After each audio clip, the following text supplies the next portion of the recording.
Welcome to Bangkok.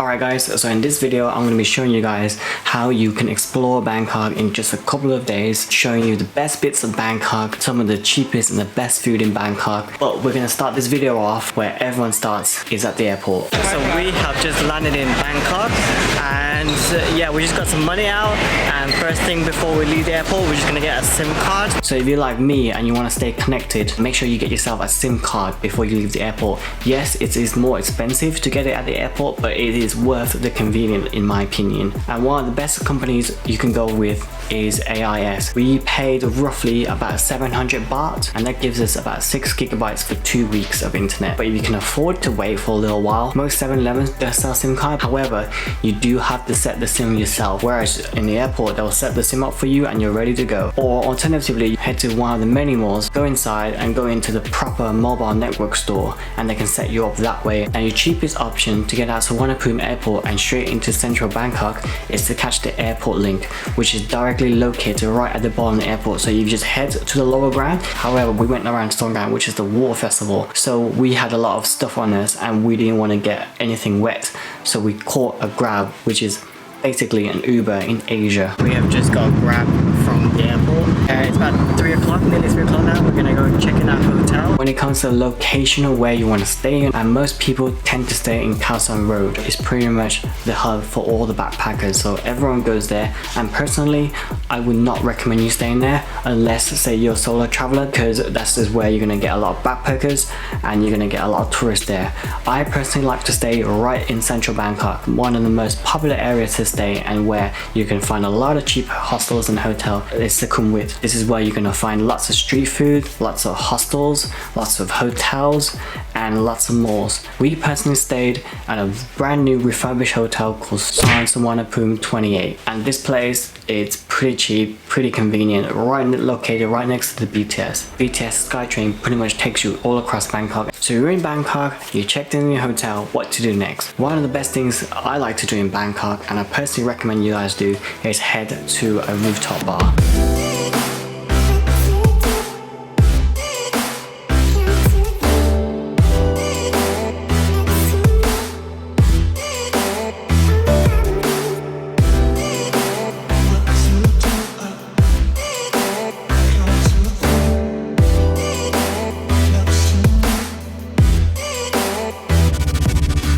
We have made it to the Sky Bar. This one is called the Octave Sky Bar, and if you come between 5 to 7 o'clock, it's happy hour, so it's 2 for 1 pretty much on drinks. Coconut Island. Thank you.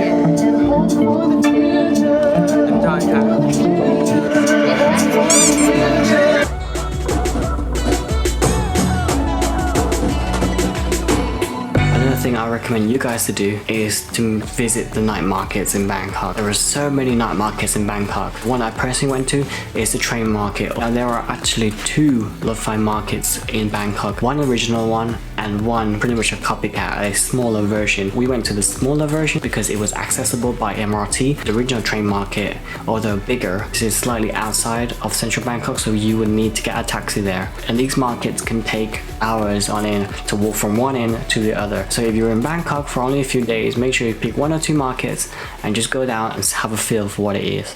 And I guaranteed it's worth it. So you cannot come to Bangkok without going temple hopping, and I recommend spending 1 day just exploring the different temples in Bangkok. Good morning guys, welcome to the vlog. So it's about 6 o'clock in the morning and we're at the beautiful marble temple. It's just on the outskirts of Bangkok, central Bangkok, and today is a Sunday and it's Songkran, so there's a special event going on here. And I think there's an admission fee of 50 baht, but the office is not open today, so I'm not really sure what's going on there.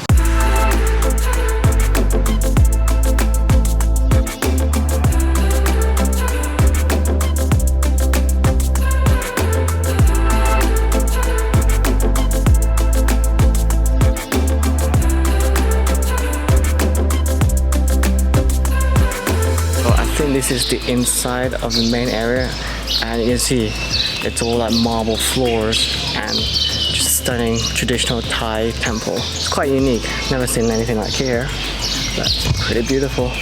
No one's here really, so it's a nice little walk. Get around to walk without the crowd. And you can see all the birds. You can hear all the birds. So cool. I did read that the tour buses does get drop off around 8:30, 9 o'clock in the morning here. So if you can make it here just before then, you kind of get a place to yourself, kind of get nice and peaceful, and there's lots of birds around. So it's pretty cool. It's quite an authentic feel of the Thai temple. This temple is definitely one of the few hidden gems left in Bangkok, and it's just a really stunning temple. This place has been blowing up on Instagram lately, so I won't be surprised in the next year this place will be crowded with tourists as well. So if you can, make sure you get yourself down to the Marble Temple. Personally, I would not recommend going to the Grand Palace. We've been there and it's just completely full of tourists. It's overcrowded. It's just hard to enjoy the day. Skip the Grand Palace and go to the other smaller temples. Plus, the Grand Palace has a hefty fee of 500 baht. Another temple a lot more closer is called Wat Arun.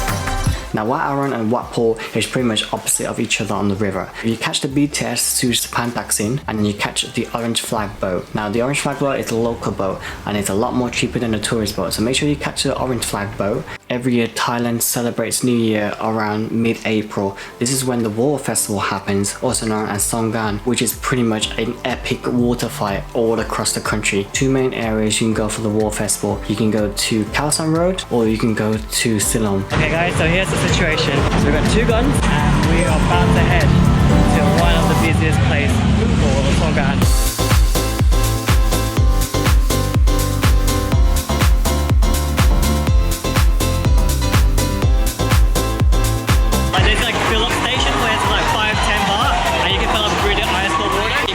Keep going until you head up. Oh my gosh!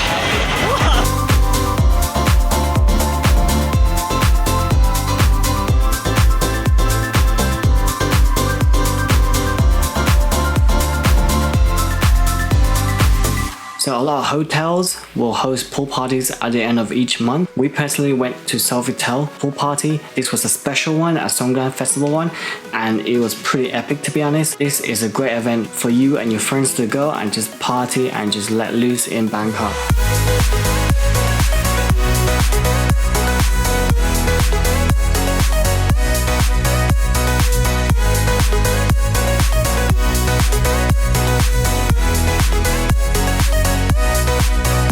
The pool party, we were at Terminal 21. Terminal 21 has a food court right upstairs. One of the best food court in Bangkok, I think. Really good food, a lot of varieties. So what you do pretty much is you trade in some money for like a little card, like a cash card, and then you just exchange that into different canteens, and then whatever you don't spend, you can exchange that back into cash. So it's pretty much standard across Thailand. The food there is super cheap. You are talking like 30, 35 baht, 40 baht for a meal, so really cheap. Some of them are like 25 baht. It's pretty much the main reason why me and Jay don't really dine at restaurants in Bangkok, because we just come to Terminal 21. And you know, this place is good because every time we go there, this place is packed with locals. So if you're like me and you like to stay active while traveling, there are a lot of gyms across Bangkok, but most of them are really expensive. However, this gym called Muscle Factory is a really good gym, and we paid 200 baht for a day access. But there is no aircon, so if you don't mind sweating a little bit, this is a great gym to visit. Okay guys, I hope this video helps you.